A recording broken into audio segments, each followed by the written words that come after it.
c'est reparti pour une séquence de guéguerre entre étudiants et autorités universitaires.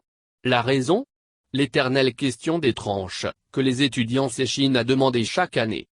L'année passée, nous nous insurgions contre le fait qu'en pleine période de crise sanitaire, les étudiants fussent laissés à eux-mêmes, comme s'ils s'étaient exempts des ravages des séquelles qu'occasionne une crise aussi fulgurante que le Covid-19. Ce n'était alors qu'à grand renfort de récriminations, de menaces de protestation, que les étudiants ont été entendus.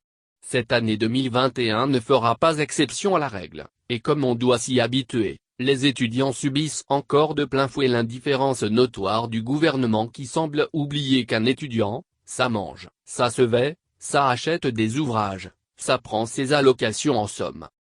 Aujourd'hui, beaucoup de ces apprenants attendent leur maigre tranche. En vain.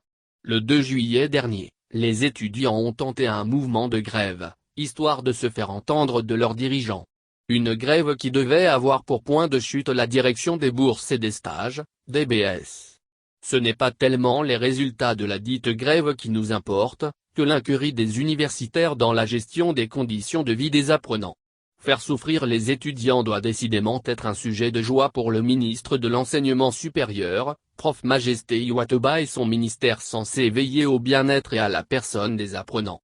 Si les étudiants doivent chaque fois convoquer le banc et l'arrière-banc avant qu'on pense à ces tranches déjà si insuffisantes, on ne peut que se désoler. À sa décharge, le président de l'université de Lomé, Prof Dodzi Kokoroko a fait montre de volonté en révolutionnant l'état de l'université de Lomé. Et avec l'aspect qui est le sien par les temps qui courent, il est loin le temps où un tel établissement prestigieux était confié aux mains avides de gains mais peu motivés pour rendre sa grandeur à la chose universitaire. Kokoroko a comme sonné le glas à ce passé pas assez glorieux pour figurer dans les annales. Mais il doit aller aussi plus avant, en travaillant avec Iwatoba de façon à ne pas oublier les étudiants toujours obligés de réclamer ce qui leur revient de droit.